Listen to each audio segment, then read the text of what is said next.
वासुदेवाय जय श्री ओम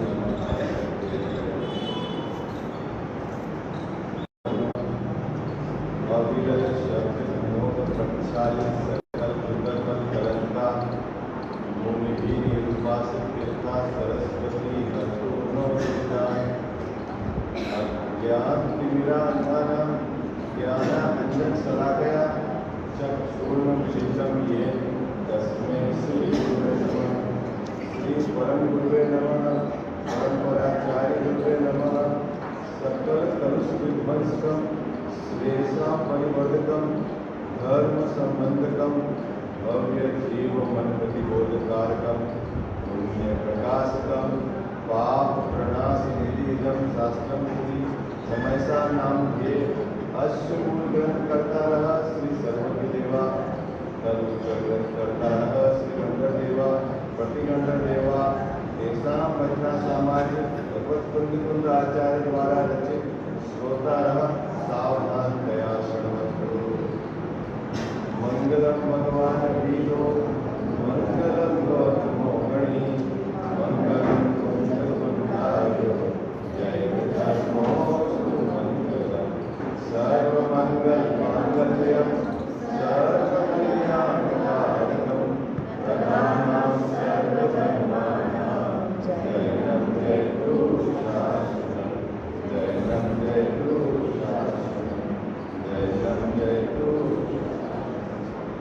नमः श्री समयसाराय स्वानुभूत्याय सदासते चित्तभावाय भावाय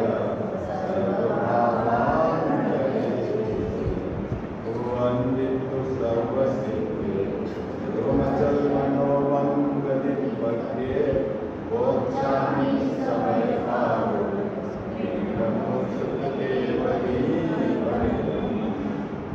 देव शास्त्र गुरु की आ रही आवाज आ रही है आपको? आवाज आ रही है? Hello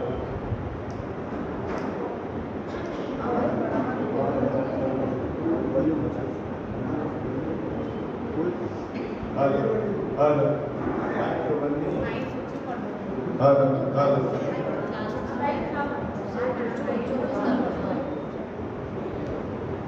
hello hello hello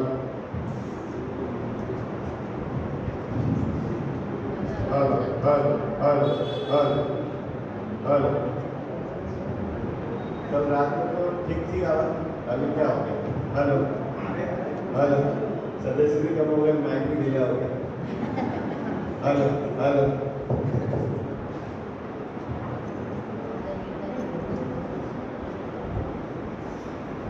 hello hello hello hello hello hello hello hello आ रही ना आवाज? आपको ठीक है?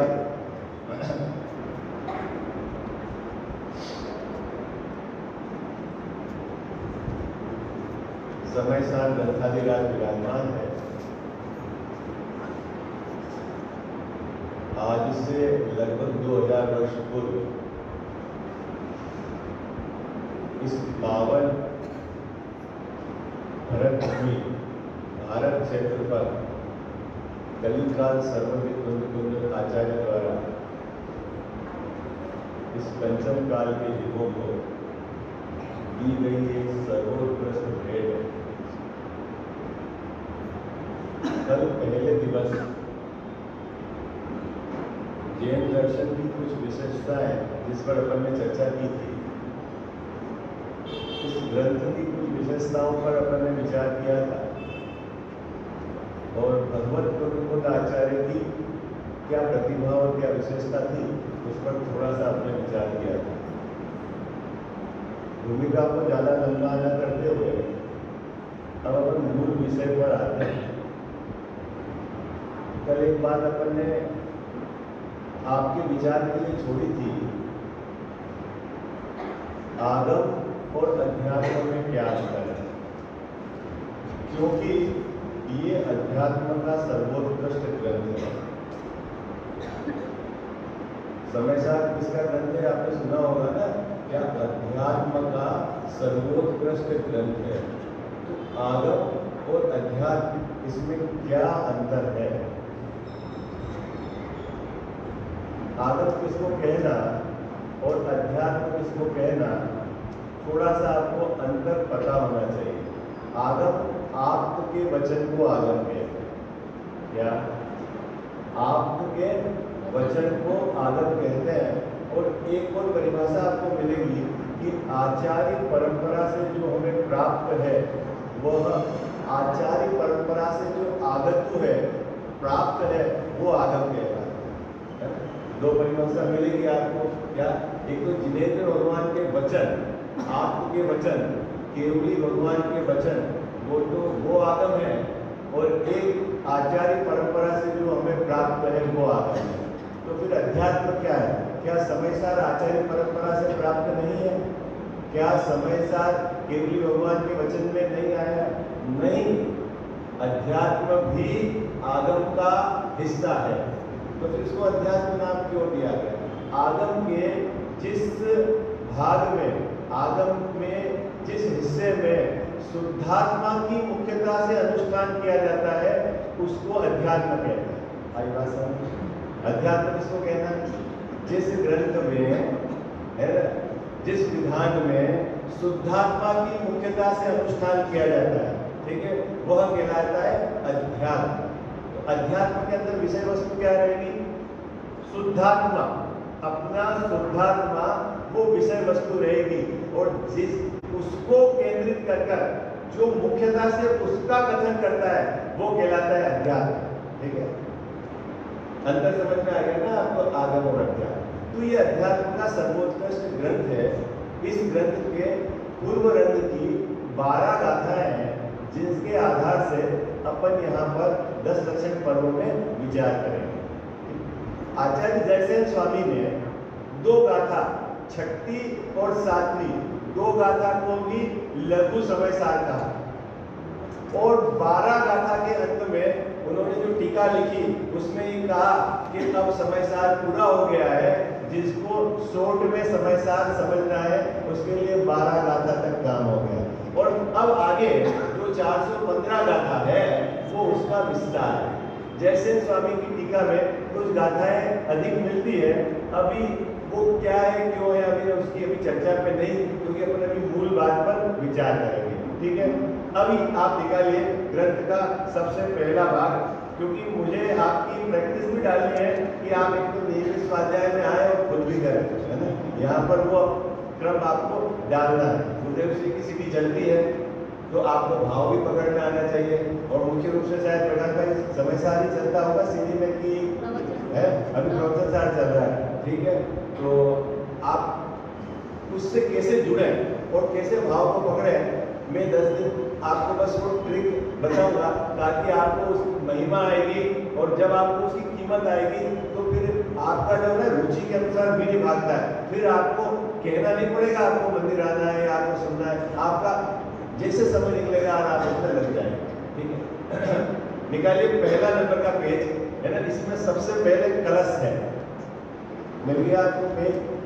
कलश की अपन ने कल क्या कहा था? कलश किसको कहना? कलश किसको कहना? कल अपन ने क्या बात कही थी कि जो समय सार की टीका करते समय आचार्य अमृतचंद सूरी ने पद्य में जो लिखा है, उसको कहते हैं कलश। ठीक है, तो ये जो सबसे पहला क्या है? कलश। 1 नंबर रखा है ना, ये कलश है। 1 नंबर, 2 नंबर और 3 नंबर, ये 3 कलश मंगलाचरण के रूप में आचार्य अमृतचंद स्वामी ने लिखे हैं। क्या 3 कलश हो गए? कौन कौन से? 1, 2 और 3। और कुंदकुंदाचार्य का मंगलाचरण वो गाथा नंबर 1 है। ठीक है, वो गाथा नंबर 1 है, जो आपके सूत्र अवतार लिखा हुआ है ना, वो जो गाथा है वो आचार्य कुंद देव का मंगलाचरण। ठीक है, इतनी बात समझ में आ गई आपको? ठीक है, अब आचार्य अमृतचंद स्वामी 1000 वर्ष बाद कुंद आचार्य ने समय सार को लिपिबद्ध कर दिया। उसके 1000 वर्ष बाद इसकी टीका करने के लिए उन्होंने उद्यम किया। विकल्प हुआ। और टीका करने के पूर्व में उन्होंने ये मंगलाचरण किया, जिस मंगलाचरण पर आज अपन विचार करेंगे। ठीक है, ये मंगलाचरण किसका है जिस पर आज अपन पहले विचार करेंगे? ये आचार्य अमृतचंद सूरी महाराज का है। ठीक है, किसका है ये मंगलाचरण? मंगलाचरण रोज अपन बोलते ही हैं, अब इसके थोड़े से भाव को पकड़ने का अपन विचार करेंगे। क्या लिखा है? नमः समय साराय। मिला आपको? क्या लिखा? नमः समय साराय। अमृतचंद महाराज समय सार को नमस्कार करते हैं। किसको करते हैं? समय सार को। अब उनके सामने दो समय सार है। किनके सामने? अमृतचंद सूरी महाराज के सामने दो समय सार है। आपके पास कितने समय सार है नितिन भाई? हैं? बोलो भाई, कितने समय सार है? अरे हाँ जी, अब आ जाओ भी आगे आगे आगे आ जाओ। ग्रंथ तो सबके पास है, ठीक रहेगा, कोई दिक्कत नहीं। मेरे को तो जितने सदस्य कम रहेंगे उतनी बात विशेष आनंद आता है, क्योंकि जब सभा बड़ी रहती है तो आगे आ जाओ आप, ये वो ज्यादा अच्छा रहेगा। क्या बात चल रही? दो समय सार है आचार्य अमृतचंद स्वामी के पास। आपके पास कितने समय सार है? नितिन भाई कितने समय सार है? एक ही है समय सार। अरे एक समय सार तो ये है, इसको बोलते हैं द्रव्य स्रोत। क्या एक समय सार तो ये है जो कुंद आचार्य ने लिपिबद्ध किया था, आचार्य अमृतचंद स्वामी उसकी टीका करने के लिए। और इस समय सार में जो प्रतिपादित समय सार है वो यहाँ क्या है? दो बात पकड़ में, प्रकाश भाई बात पकड़ में आ गई क्या? एक समय सार तो ये है आपके पास, और इस समय सार में जिस समय सार को प्रतिपादित किया है, जिस समय सार को बदलाया है, वो समय सार यहाँ है। और आचार्य अमृतचंद स्वामी इस समय सार को नमस्कार कर रहे हैं। नमः समय सार है? तो साहब तो इसकी अपेक्षा हो, इसकी उपेक्षा होगी कोई तो है? शाम को अपन ने मांगलिक सुना था ना गुरुदेव श्री का 10 धर्म पर। क्या? तो आप गए वासुकुज भगवान के सामने, प्रभु आप परमात्मा हो, और वासुकुज भगवान ने क्या कहा? अरे बोलो भाई, आप गए वासुकुज भगवान के सामने, आपने कहा प्रभु आप परमात्मा हो, और वहां से क्या आवाज आई कि तू परमात्मा है। ये क्या गजब हो गया? इको आता है ना, इको। क्या आपने कहा प्रभु आप परमात्मा हो, और वासुदेव भगवान क्या बोल रहे हैं? तू परमात्मा है। और गुरुदेव जी ने बहुत मार्मिक बात निकाली, जब तक तू अपने को परमात्मा स्वीकार नहीं करता, क्या जब तक निश्चय परमात्मा तूने अपने को स्वीकार नहीं किया, तब व्यवहार परमात्मा भी तेरे स्वीकार नहीं हुआ है। मतलब की बात क्या बात है? क्या अभी तेरे को वासुदेव भगवान के दर्शन कब होंगे? वो परमात्मा है ऐसा कब पता चलेगा? कि जब तू अपने को परमात्मा रूप स्वीकार करेगा तब पता चलेगा। बात पकड़ में आ गई? आवाज सुनाई दी कभी आपको? साहब हमारे भगवान तो बोलते हैं ना। कितनी चीजें बताते हैं नितिन भाई। वो बता रहे हैं कि यदि तेरे को सुखी होना है तो पांव पे पांव धर ले। बोलते हैं कि नहीं बोलते? तूने देखा है कभी उनको ऐसा कहते हुए? बोलो। कह रहे हैं ना वो कि यदि तुझे सुखी होना है तो क्या करना है कि घूमना फिरना बंद कर ले, बैठ जा, पांव पे पांव धर ले, हाथ पे हाथ धर ले, और जहां मैं देख रहा हूं ऐसा परमात्मा तत्व तू भी है। हाँ देख कितनी सीधी प्रोसीजर है। बोलो कितनी सीधी प्रोसीजर है। बोलो दर्शन हुए कि नहीं आपको कभी भगवान के? अरे हाँ जी नाजी, आप भगवान के दर्शन करते हो तो देखते हो पत्थर इटालियन है किसका है, ऊंचाई कितनी है, स्फटिक मणिका है, तो भगवान के दर्शन हुए क्या? बोलो हाँ जी नाजी, हुए कि नहीं हुए भगवान के दर्शन? नहीं हुआ। मेरे बाप ने पत्थर ने देखा है, भगवान का देखा है। और अगर आपने भगवान भी देखा है तो उनकी वाणी जब तक नहीं मानी तब तक आप भगवान को कम मानते हो। मैं आपको एक लौकिक उदाहरण देता हूं, देखो आपको बात पकड़ में आएगी। एक पिताजी के दो पुत्र थे, क्या नितिन भाई? दो पुत्र, और पिताजी ने दोनों को शिक्षा दी। क्या शिक्षा दी? कि अपने को व्यापार प्रामाणिक करना है, इतना ही मुनाफा लेना है और इसमें किसी भी प्रकार की गड़बड़ नहीं करनी। दोनों पुत्रों को एक समान शिक्षा दी और पिताजी का देह विलय होने के बाद दोनों पुत्र अलग अलग हो गए। दोनों ने अपनी दुकान खोल ली अलग अलग। दोनों ने अपनी दुकान पर पिताजी की तस्वीर लगाई, ठीक है। और एक पुत्र तो प्रामाणिक से व्यापार कर रहा है और एक पुत्र ने प्रामाणिक छोड़कर, जो अभी जगत चल रहा है ना कि नहीं करेंगे तो कैसे काम चलेगा, उसमें आ गए है। लेकिन जो अप्रामाणिक काम कर रहा है वो पिताजी की तस्वीर पर रोज जो भी है दोग दे रहा है, उनके नाम से साल में एक बार शिविर करा रहा है, घर परिवार वाले को यात्रा कराने के लिए ले जा रहा है। बोलो वो पिताजी की आज्ञा में है कि नहीं है? नहीं है। क्यों नहीं है? प्रकाश भाई आज्ञा में नहीं है वो पिताजी की। पिताजी के नाम पर लाखों करोड़ रुपए दान दे रहा है। एक स्वाध्याय भवन मेरे पिताजी के नाम का, उनकी कार्य सब है। लेकिन वो पिताजी ने जो मुख्य बात कही उस आज्ञा को स्वीकार नहीं करता है, इसलिए आप कहते हो कि वह पिताजी के मतलब उसको पिताजी का बहुमान नहीं है। तो साहब वो रोज तस्वीर लगा रहा है, उन पे माला अगरबत्ती कर रहा है, क्या चक्कर है?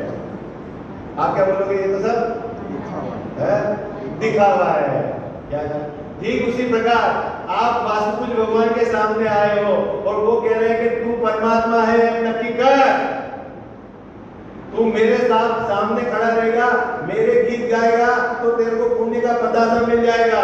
यदि तेरे को सुखी होना है तो तेरे को अपना परमात्मा स्वरूप उसमें जाना पड़ेगा, उसमें लीन होना पड़ेगा, उसका निर्णय करना पड़ेगा। ऐसा वो कह रहे हैं। आपने उनकी बात मानी? बोलो भाई, दर्शन हुए कि नहीं हमारे को वासुकुल भगवान के? वो दर्शन कब कहे जाएंगे? कि जब उन्होंने जैसा भगवत स्वरूप अपना बताया है, जिस समय उसको आप देखोगे, स्वीकार करोगे, उस समय कहा जाएगा कि दर्शन हुए। ठीक उसी प्रकार अमृतचंद स्वामी ने जो समय सार बुद्ध का उपलब्ध था, उसमें जो प्रतिपादित जो समय सार है, कौन सा समय सार? यहाँ समय सार है, उसको नमस्कार किया। नमः समय सारा है। किसको नमस्कार किया प्रकाश भाई? यहाँ ये जो जीव नाम का पदार्थ है उसमें द्रव्य कर्म, नो कर्म और भाव कर्म से रहित उस शुद्धात्मा को नमस्कार। नो कर्म मतलब शरीर से रहित, द्रव्य कर्म मतलब ज्ञानावरण आदि 8 कर्म से रहित, और भाव कर्म मतलब मोह राग द्वेष के भाव से। अभी देखना 4 चीजें हो गई यहां पर। क्या? शरीर नो कर्म, ज्ञानावरण आदि द्रव्य कर्म है, मोह राग द्वेष के भाव, शुभ अशुभ भाव, ये भाव कर्म, और एक शुद्धात्मा। एक क्षेत्र होगा में कितनी चीज होगी? 4 चीजें हो गई आगे। अब इसमें 2 चीज तो आपके पकड़ में आ रही है। कौन कौन सी 2 चीज पकड़ में आ रही है? बोलो क्या 2 चीज पकड़ में आ रही है आपके? एक तो ये नो कर्म शरीर, ये है स्थूल ज्ञान में आपके पकड़ में आ रहा है, और आपके मोह राग द्वेष वाले भाव वो आपके पकड़ में आ रहा है, ठीक है। और द्रव्य कर्म तो साथ जिन्हें भगवान ने कहा है कि 8 कर्म होते हैं, कर्म के अनुसार काम होता है। तो हमने भी मान लिया कि 8 कर्म है, क्योंकि कर्म तो दिखते नहीं है। देखो जैन दर्शन में क्या है, निमित्त नैमित्तिक संबंध से जो व्यवस्था बाहर में हो रही है उसको आचार्य देव ने या केवल भगवान ने कहा कि इस कर्म के उदय से ऐसा होता है, इस कर्म के उदय से ऐसा। तो अपनी यहाँ बाहर की जो भी व्यवस्था है, ये शरीर की रचना किसने करी? तो बोले नाम कर्म के उदय से। इसको लाभ हुआ तो इसको अनुकूलता है तो बोले साता वेद, इसको दुख है तो बोले असाता वेद। ठीक है, तो सब कर्म। और अन्य मत में क्या है, अन्य मत में क्या है कि वहां ईश्वर को करना छोड़ दिया, हरि करे, जो हरि की इच्छा होगी वो होगा, अपने या तो भगवान करता धरता नहीं। तो कर्म जो है ना, द्रव्य कर्म, वो भी आप आगम के अनुसार से मानते हो। किसके अनुसार से मानते हो? अभी उसका आपको पकड़ नहीं है ज्ञान में, ये शरीर तो पकड़ में आता है और मौन आग्रह के भाव पकड़ में आते हैं, लेकिन 8 प्रकार के कर्म तो आप आगम के अनुसार मानते हो। लेकिन शुद्धात्मा है कि नहीं है, ये अभी आपको प्रश्न चिन्ह है। पूरे जगत में ये कि शुद्धात्मा ऐसा कोई है क्या जो अनादि से शुद्ध ही है, जिसमें पाप पुण्य ने प्रवेश किया ही नहीं है, जिसमें कर्म की कोई अपेक्षा लगती ही नहीं है? ऐसा परम परिणामी भाव कारण परमात्मा ये है कि नहीं है, है कि नहीं है, है कि नहीं है, ऐसा अन्य मत में, अन्य दर्शन में क्वेश्चन है। हो सकता है अपने दिगंबर संप्रदाय में भी इस प्रकार का विचार चलता हो कि क्या शुद्धात्मा किसने देखा, है कि नहीं है, है कि नहीं है, है कि नहीं है। तो अमृतचंद स्वामी यहाँ कहते हैं है भावाय। क्या लिखा उन्होंने, क्या लिखा प्रकाश भाई? भावाय, शुद्ध सत्ता स्वरूप वस्तु है। बात समझ में आ रही है आपको? क्या नमः समयसा, जिसको उन्होंने नमस्कार किया, ऐसा शुद्धात्मा है। नितिन भाई है कि नहीं है? है। वो किस शब्द से डिनोट करा? भावा है। अब जब है तो लक्षण बताओ, कोई चीज है तो उसका लक्षण बताओ। तो आचार्य अमृतचंद सूरी महाराज कहते हैं चित्त स्वभाव। क्या कहा? अरे आपको अच्छा लग रहा है कि नहीं लग रहा है? क्या कोई चीज है तो लक्षण होगा ना, पहचान करने की चिन्ह तो बताओ। लक्षण बोलते हैं ना, पहचान का चिन्ह है ना। नमक और शक्कर पिसी हुई हो और आप छोटे बच्चे को कहो कि वही नमक का डब्बा ले आ, तो आप क्या पहचान बताओगे? क्या बताओ कि भैया वाइट मत देखना, क्या देखना? खारा है तो नमक है और मीठा है वो शक्कर है। सफेदी लक्षण नहीं है, ये न्याय की भाषा है। क्या सफेदी लक्षण नहीं है? गाय का लक्षण क्या है बताओ? क्या बोलो? अभी मैं आपको लौकिक नहीं पढ़ा रहा है। गाय का लक्षण बताओ आप, बोलो। 4 पेड़ यदि गाय के लक्षण हो गए तो भैंस भी गाय हो जाएगी। हाँ प्रकाश भाई, यदि पूंछ को लक्षण हो गए तो पूंछ तो बहुत 3 इंचों के है, 2 सिंह को लक्षण हो गए तो फिर गाय का लक्षण क्या?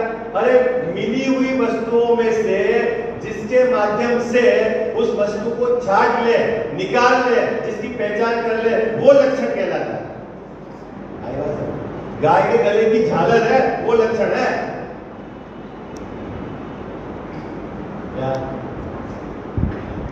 तो आत्मा का लक्षण बताओ, शुद्धात्मा का लक्षण बताओ। आप कह रहे हो कि शुद्ध सत्ता स्वरूप वस्तु है तो बताओ। तो यहाँ कह रहे हैं अमृतचंद सूरी महाराज चित्त स्वभाव है, चेतना लक्षण है, चेतना से पहचाना जाएगा। कैसे पहचाना जाएगा? कैसे पहचाना जाएगा? चेतना लक्षण है, उससे पहचाना जाएगा। तो सब कहां मिलेगा? कैसे उसको प्राप्त करना है? कैसे मिलेगा? बोलो भाई कैसे मिलेगा? तो वो कह रहे हैं स्वानुभूत्या चकासते, वह अपने अनुभव की प्रक्रिया में ही प्राप्त होगा। आपको यदि अपनी शुद्धात्मा को प्राप्त करना है तो कौन प्राप्त कर सकेगा? आप अपने अनुभव से उसको प्राप्त कर सकते हो। इसलिए लिखा है स्वानुभूत्या चकासते, स्वानुभव से प्रकाशमान है। किससे प्रकाशमान है? अपना शुद्धात्मा किससे प्रकाशमान है? स्वानुभव से प्रकाशमान है। यहां आपको क्या है? आदम के आधार से उसका परिचय कराया जाएगा, लेकिन शुद्धात्मा आपको कब मिलेगा? जब आप स्वानुभव से उसको स्वानुभव में पकड़ में आएगा। और कोई स्वभाव है कि नहीं उसका? तो कहते सर्व भावांतर छिदे। अरे चराचर समस्त पदार्थ को एक समय में युगपत जानने की शक्ति वाला है। उसका स्वभाव कैसा है? केवल ज्ञान स्वभाव वाला है। अगर अंदर स्वभाव नहीं हो तो पर्याय में प्रकट हो नहीं। गुरुदेव श्री कहते थे कि यदि कूड़े में पानी नहीं हो तो बेड़े में पानी आ सकता नहीं। क्या? मुझे गुजराती नहीं आती है, मैं भाव बता रहा हूँ। क्या? क्या? हाँ, क्या?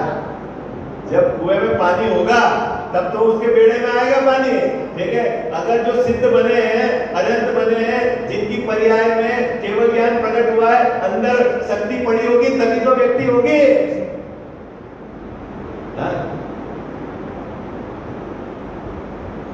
बात पकड़ में आई आपको? अर्थ समझ में आ गया आपको? क्या बोलो भाई? अर्थ समझ में आ गया? फिर अगला श्लोक पढ़ते हैं, है ना। नमः समय साराय, है ना। किसको नमस्कार किया है? किस समझदार को? दिखता है कि नहीं समझदार? हाँ, किसको नमस्कार किया है?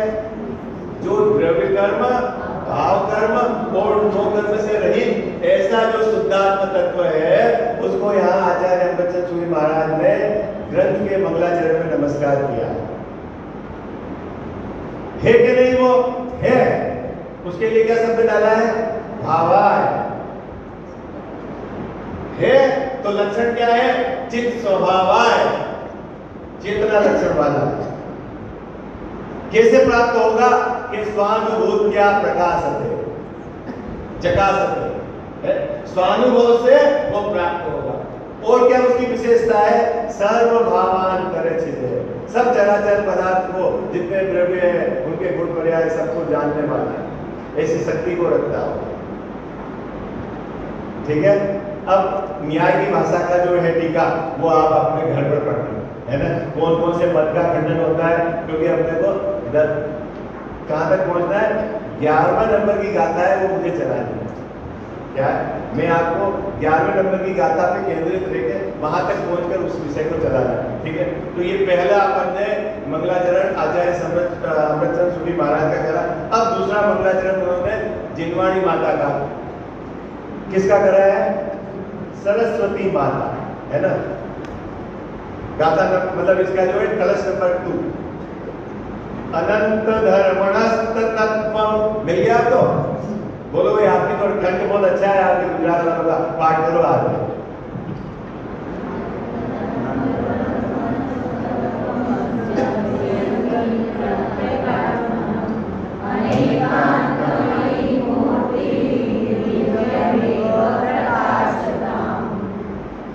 क्या कह रहे हैं कि सरस्वती माता को यहाँ नमस्कार किया। जगत में सरस्वती माता की तस्वीर बनाई जाती है, ऐसी अपने दिगंबर संप्रदाय में सरस्वती माता नहीं।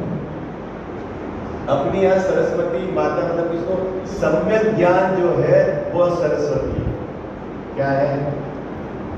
सरस्वती कौन है? सम्यक ज्ञान। इसको सरस्वती क्यों कहा?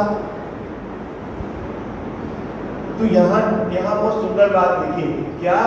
अनेकांतमयी मूर्ति, अनेकांतमयी, अनेक अंत। अनेकांत का संधि विच्छेद करेंगे तो क्या आएगा? अनेक अंत। अनेक अंत मतलब अनेक धर्म, अनेक धर्म वाला जो वस्तु है उसको जानने वाला और उसको कहने वाला, उसको कहा मूर्ति। क्या अनेकांतमय मूर्ति का क्या लेना? अभी आपको थोड़ा सा मैं धर्म और गुण में क्या अंतर, नाम सुना है आपने? डस्टर है धर्म और गुण।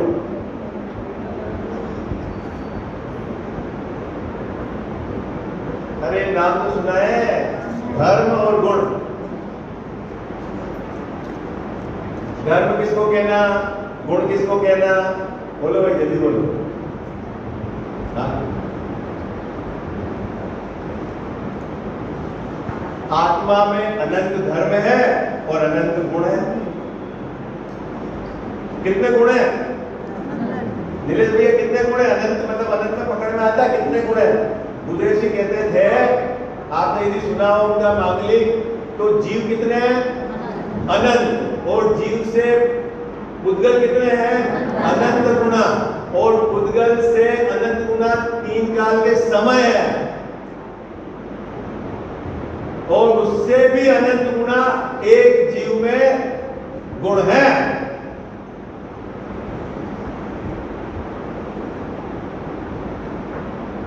वस्तु है ना, वस्तु अनंत धर्मात्मक, अनंत गुणात्मक।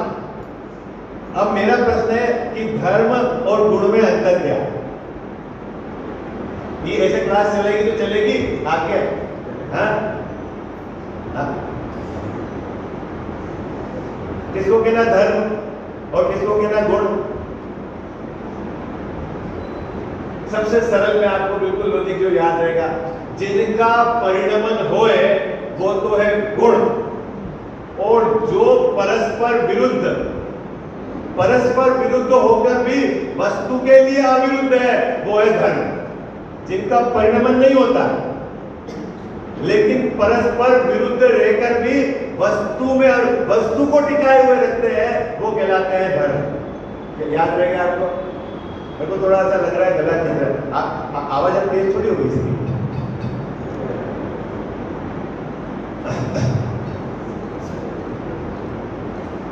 एक तो मेरी हालत तेज बोलने की है।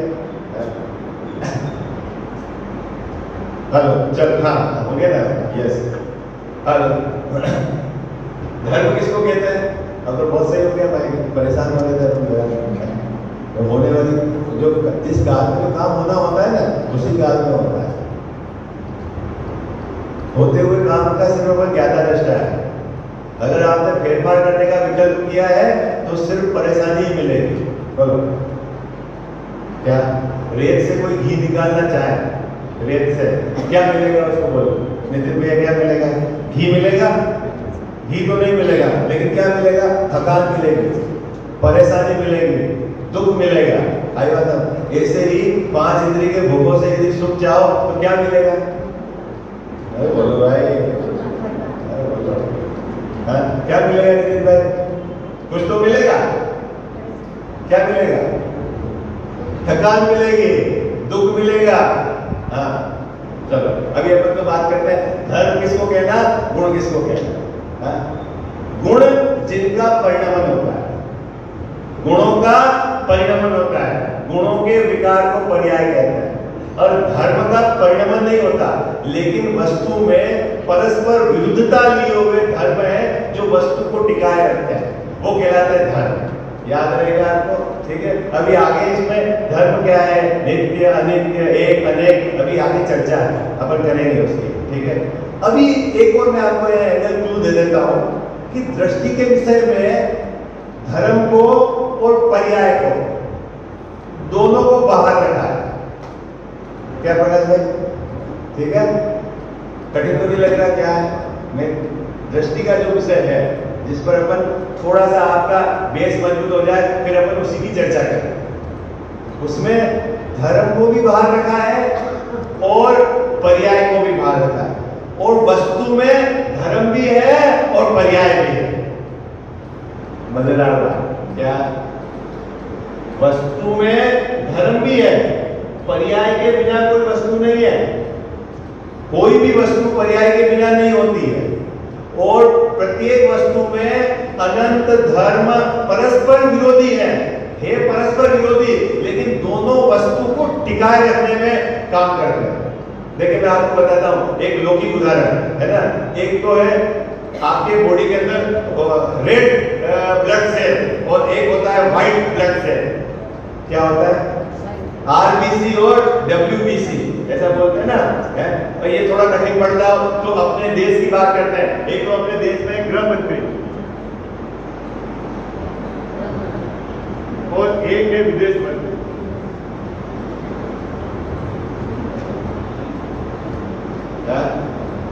दो है ना अपने देश के अंदर। गृह मंत्री कहां देखेगा? इंटरनल अरेंजमेंट, भारत की अंदर की व्यवस्था को देखेगा। ठीक है। और विदेश मंत्री क्या करेगा? बाहर की व्यवस्था कि बाहर से कोई भारत पे आक्रमण या बाहर से अपने को भारत को सुरक्षित करना है, वो तो हो गया विदेश मंत्री का काम।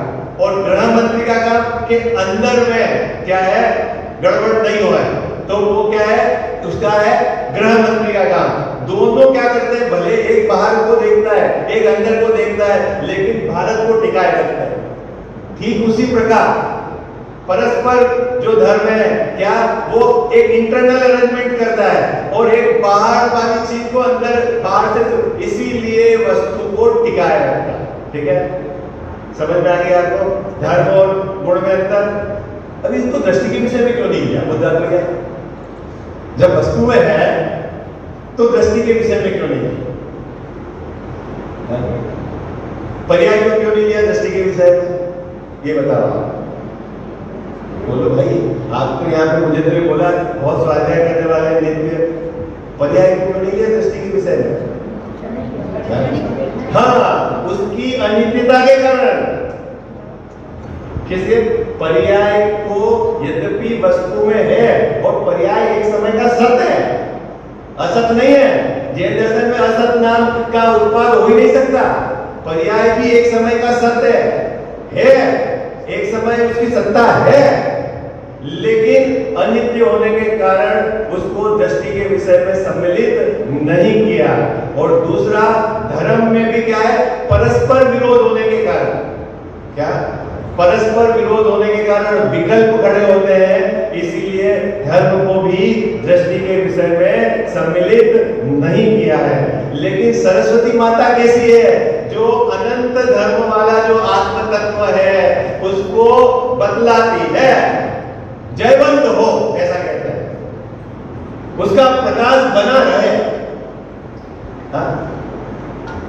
तो केवल ज्ञान में तो सब दिखता है नितिन भाई, केवल ज्ञान में तो सब दिखता है, आत्मा भी दिखता है, आत्मा के प्रदेश भी दिखते हैं, गुणों के विकार भी दिखते हैं और सब आपके धर्म सब दिखते हैं। तो केवल ज्ञान तो सरस्वती है ही, उसमें तो क्या दिक्कत है। लेकिन केवल ज्ञान के आधार से यदि जो सम्यक ज्ञान जानता है उसको भी सरस्वती कहते हैं। क्या? किसके आधार से जानता है? केवल ज्ञान के आधार से। जैसा केवली भगवान ने आत्मा देखा है, ऐसा किसके आधार से जानता है? वो श्रुत ज्ञान के आधार से जानता है, श्रुत ज्ञान, तो उसको भी सरस्वती कहते हैं। और ये जो लिपिबद्ध है जिनवाणी, ये भी क्या है, केवली के भगवान के वचन के अनुसार आत्म तत्व को, अनंत धर्मात्मक वस्तु को बताती है, इसीलिए भी ये सरस्वती माता है। अब यहाँ आचार्य अमरचंद स्वामी कह रहे हैं कि ये जयवंत रहे, इनका प्रकाश हमेशा बना रहे, ऐसा हो यहाँ भावना बात है। देखो क्या लिखा, अनेकांतमयी मूर्तिर्नित्यमेव प्रकाशताम्। फिर ऊपर क्या लिखा, अनंत धर्मणस्त तत्वं पश्यन्ति प्रत्यगात्मने। प्रत्यगात्मने यानी क्या होता है? बस मुझे यहाँ एक ही शब्द का अर्थ बताना है। अनंत धर्मस्त तत्वम, अनंत धर्म वाला तत्व, पश्यन्ति यानी देखता है, को प्रत्यगात्मन, इसका मतलब क्या होता है?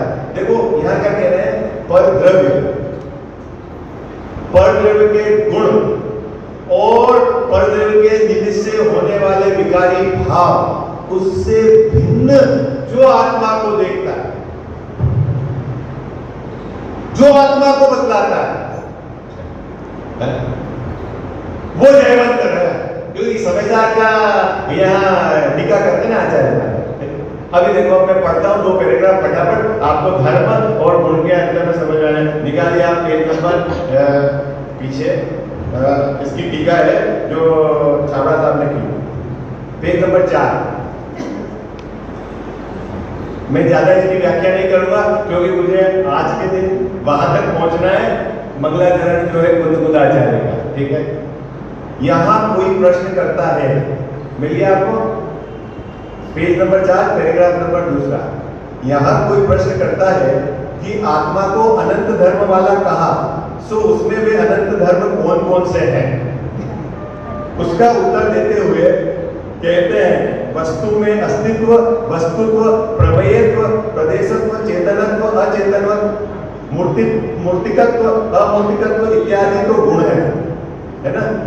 और उन गुणों का तीन काल में समय समयवर्ती परिणमन होना सो पर्याय है। तो ये बात पकड़ में आ गई ना, गुणों का परिणमन होना उसका नाम पर्याय है। ठीक है, किनका? तो गुण बता रहे जो कि अनंत है। कितने हैं नीलेश भाई? अनंत गुण है आत्मा में। उसके साथ उन गुणों का तीनों काल में समय समयवर्ती परिणमन होना पर्याय है जो कि अनंत है। और वस्तु में, उसी वस्तु में एकत्व अनेकत्व, नित्यत्व अनित्यत्व परस्पर विरोधी है। एकत्व अनेकत्व, नित्यत्व अनित्यत्व, भेदत्व अभेदत्व, शुद्धत्व अशुद्धत्व आदि अनेक धर्म है। अब यहाँ अगले पैराग्राफ में ये लिखा कि आत्मा का असाधारण धर्म है चेतन। असाधारण धर्म मतलब कैसा? सभी जीव तो चेतना वाले हैं क्या नितिन भाई, लेकिन आपकी चेतना और मेरी चेतना दोनों न्यारी न्यारी। अचेतन से तो अपन अलग है ही। 6 द्रव्य में 5 द्रव्य कैसे हैं? कैसे हैं? अचेतन।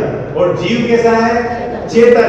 लेकिन आप भी जीव है और मैं भी जीव हूं, तो आपका चेतन आपके लिए अलग है और मेरा चेतन मेरे लिए अलग। ये असाधारण धर्म है। दो चेतन भी मिलते नहीं है। आएगा सर? ये बात अगले पैराग्राफ में कही है, ये आपको घर पे पढ़ना है। ठीक है, अब अपन आगे इस ग्रंथ को टीका क्यों करी अमृतचंद स्वामी ने? तो अमृतचंद स्वामी ने अपनी तरफ से बात का खुलासा कर दिया। क्या कर दिया? मैंने टीका इस ग्रंथ की क्यों की। ठीक है, मैं अभी न तो उनका कलश पढ़ूंगा, मैं सीधा उनका भाव आपको बताऊंगा, फिर आगे अपन आचार्य कुंद देव का मंगलाचरण पढ़ेंगे। ठीक है, निकालिए। उन्होंने कहा भावार्थ, पेज नंबर 5।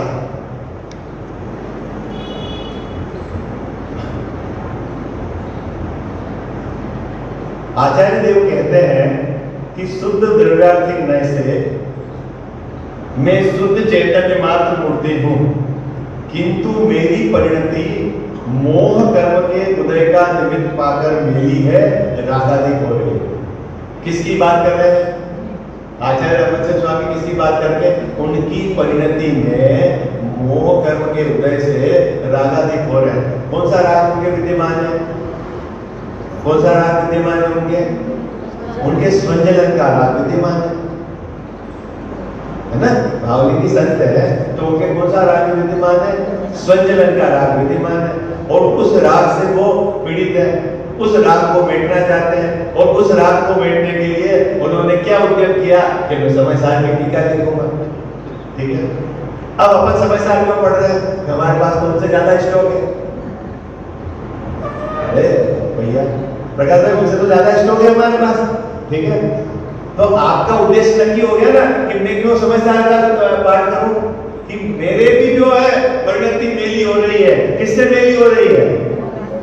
अमृतचंद स्वामी ने उनका उद्देश्य बता दिया कि मैं इस उद्देश्य से इस ग्रंथ की टीका कर रहा हूं। अब आपको नक्की करना है कि आप किस उद्देश्य से इसका स्वाध्याय कर रहे हो। कि मेरी परिणति भी विकारी हो रही है, रागाधिक हो रही है, मलिन हो रही है, और मैं समय सार का अभ्यास करके, समय सार में जो प्रतिपादित विषय वस्तु उसका विचार करके, निर्णय करके मेरी परिणति जो मेरी हो रही है उसको धोना चाहता हूं।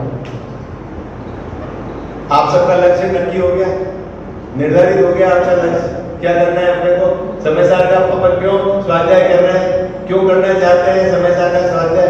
है ऐसा भी होता है, बहुत जने ऐसा होता है प्रकाश भाई, यदि आज शाम को आपने बोल दिया कि आपको 15 मिनट बोलना है समय सार पर, तो समय सार को पढ़ेंगे, फिर भाव ढूंढेंगे। लेकिन अपनी आत्म कल्याण की दृष्टि से, रागादि को मिटाने की दृष्टि से आचार्य भगवान क्या कह रहे हैं, उस अपेक्षा से उतनी अंदर में उत्साह पूर्वक उसको नहीं पढ़ेंगे। 5-15 मिनट सभा में बोलने के लिए तो उसको उत्साह है, लेकिन उसकी राग को मिटाने का उसका उत्साह नहीं दिखता।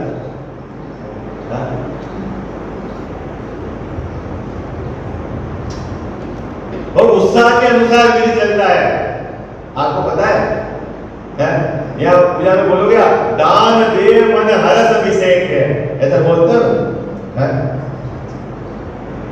कैसे देना दान? जिसमें मांगना पड़े खींचातानी जो मांग के ले वो तो उसको हम क्या अच्छा सा दुआ है, वो बिना मांगे दे दूध बराबर, और मांग के दे तो पानी बराबर, और जिस दान में हो खींचातानी वो तो है खून बराबर। ऐसा क्या मुझे पंक्ति पता नहीं है?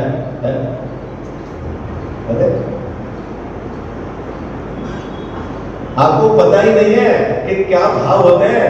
मुनिराज को जो आहार देते हैं ना, आहार क्या कितनी गजब की चर्चा है।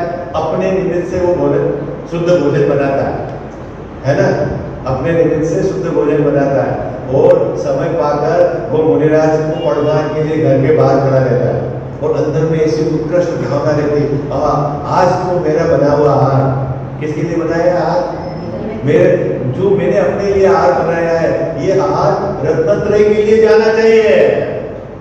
किसके लिए जाना चाहिए? रत्नत्रय के लिए जाना चाहिए। ऐसी नवधा भक्ति से वो मुनिराज का इंतजार करता है, पड़गान करता है, और आपने यदि आज 4 रोटी बनाई अपने लिए, उसमें से मुनिराज की तो भावनिक प्रवृत्ति होती है, 2 रोटी उन्होंने ली, और 2 रोटी वो लेकर पूरे दिन उसको खुमारी चलती है, ओहो आज तो मेरे हिस्से का भोजन रत्नत्रय के लिए चला गया, क्योंकि मुनिराज ने भी लिया कहां, उन्होंने भी आगे दे दिया। मुनिराज ने कहा लिया, किसको दे दिया उन्होंने? किसको दे दिया? वो जो भाव होता है, भाव नवदा भक्ति का, वो बहुत उत्साह का बहुत जोर है। ऐसे ही यहाँ कह रहे हैं कि समय सार को पढ़ना है, आप किस उद्देश्य से पढ़ो कि मेरी परिणति जो मोह के कारण मेरी हो रही है, मैं उस मोह को मिटना चाहता हूं, इसलिए मैं समय सार का वाचन।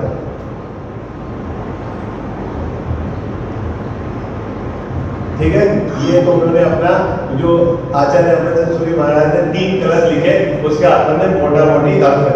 अब कुंद स्वामी का मंगलाचरण पढ़ते हैं। ठीक है, 5 मिनट है आपके पास अभी, है ना, पढ़ते हैं। उसके बाद कि 9:30 में है ना समय, सुबह तो 9:30 में है ना। देखो, वंदितु सर्वसिद्धे ध्रुवमचल मनोवं गतिं पद्ये मोक्षामि समय पावड़ मीणमो सुत केवली भणितम। एक बार आप सब पाठ पढ़ो, देखो इसमें बहुत मजेदार बात लिखी है मंगलाचरण में, और आधी पंक्ति में कुंद स्वामी ने मंगलाचरण कर दिया। कुंद स्वामी ने कुंद स्वामी के 5 परमागम है, आप 5 परमागम के मंगलाचरण की खोज करना, और समय सार में किनको याद किया है, क्यों याद किया है, अपन उसकी चर्चा करेंगे। ठीक है, पढ़ो आप एक बार इसका हाथ जोड़ के पाठ। तो इसके पहले लिखा हुआ है यहाँ पर अमृतचंद सूरी महाराज ने सूत्र अवतार, ऊपर देखो आप क्या लिखा हुआ है, क्या लिखा है? अथ सूत्र अवतार। नीरज भाई, अवतार जो है ना, अन्य मत में अवतार की बहुत महिमा है, अन्य मत में है ना, अवतार जो लेता है उसकी बहुत महिमा है। और गाय के लिए लेते हैं अवतार उनके वहां अन्य संप्रदाय में, कि अब धरातल पे पापों का नाश हो जाएगा, हमारे सब दुख का नाश हो जाएगा, इसलिए वहां उनके अवतार लेते हैं। तो अमृतचंद सूरी महाराज ने भी कहा कि ये अभी अवतार में गाथा आई है। ये गाथा क्यों आई है? कि अब हमारे सब पापों का नाश होने वाला है, हमारे सब दुखों का नाश होने वाला है, इसलिए उसको गाथा के पहले लिखा अथ सूत्र अवतार। ये सूत्र अवतार के रूप में आया है धरातल पर। क्या अवतार के रूप में आया? वंदितु सर्वसिद्धे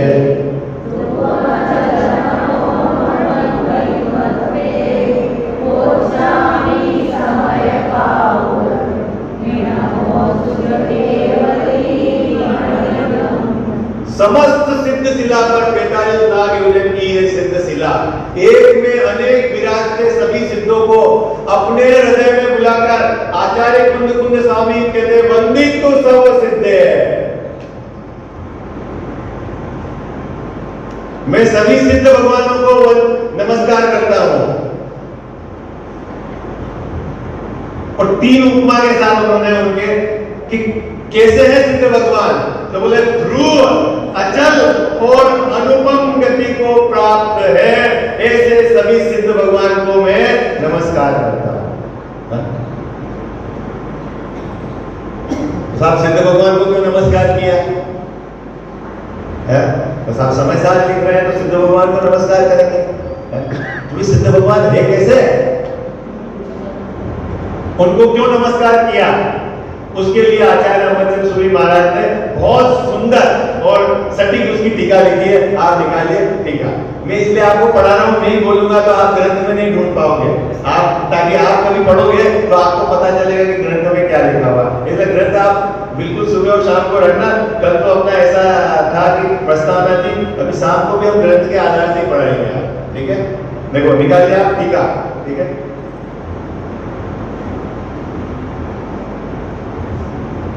पेज नंबर 6 मिल गया आपको, है ना। गुजराती और हिंदी में तो सेम ही है ना। ठीक है, तो बहुत अच्छा। फिर टीका की चौथी पंक्ति पढ़ते हैं अपन। वे सिद्ध भगवान, कौन सिद्ध भगवान, सिद्धालय में है सिद्ध भगवान, है ना। वे सिद्ध भगवान, मिल गई पंक्ति, मिल गई आपको, है। सिद्धत्व के कारण, मेरी सिद्ध दशा के कारण, कौन कौन बोलो भाई, क्या पंक्ति है। वे सिद्ध भगवान किसके कारण है, सिद्धत्व के कारण, मेरी सिद्ध दशा के कारण। तो सिद्ध भगवान के कारण मुझे सिद्ध दशा मिलती है। बोले नहीं, पूरा वाक्य तो पढ़ो आप, क्या कह रहे हैं। वे सिद्ध भगवान सिद्धत्व के कारण साध्य जो आत्मा उसके प्रतिछंद के स्थान पर है। क्या कह रहे हैं, साध्य, साध्य मेरी सिद्धत्व का कारण कौन है कि शुद्धात्मा। क्या अभी पर्याय की स्वतंत्र सरकार है, उसकी बात नहीं कर रहे हैं। अभी मेरे सिद्धत्व का कारण कौन है, शुद्धात्मा। और उस शुद्धात्मा को बदलाने वाले कौन है, सिद्ध भगवान है। नितिन भाई, जगत में ऐसा है कि आपने एक उदाहरण सुना होगा, क्या मैं आपको बता देता हूँ, उदाहरण बता देता हूँ। ठीक है, 2-5 मिनट ज्यादा होने तो चलेगा ना आपको, नहीं क्योंकि वो आपको उतना नहीं हो सकता, समय तो हो गया है, तो आपको तो कल बताए। ठीक है ना, समय का मतलब अतिक्रमण नहीं करें, नहीं तो फिर आपसे प्रतिक्रमण करना पड़ेगा। तो कल अपन चर्चा करेंगे। मुझे याद दिलाना है, मुझे कोई उदाहरण बताना है, क्योंकि मैं भूलने की बीमारी, भूलना तो मुझे यह है कि शरीर में नहीं हो, वो नहीं भूल पा रहा है, ये दूसरी चीजें जल्दी भूल जाता है ना। तो याद दिलाना कि मुझे एक उदाहरण बताना है, उसके यही से अपन बात प्रारंभ करेंगे कि प्रतिछंद किसको कहते हैं, सिद्ध भगवान को उन्होंने क्यों स्मरण किया, सिद्ध भगवान के समान मेरे में क्या बना है, मुझे सिद्ध भगवान के दर्शन कैसे करने हैं। ये पूरी प्रक्रिया यहाँ 4 पंक्ति में बताई है, और 3 उपमा जो दी है वो कैसे है वो अपन घटित करके फिर अपन समय साथ प्रारंभ करेंगे।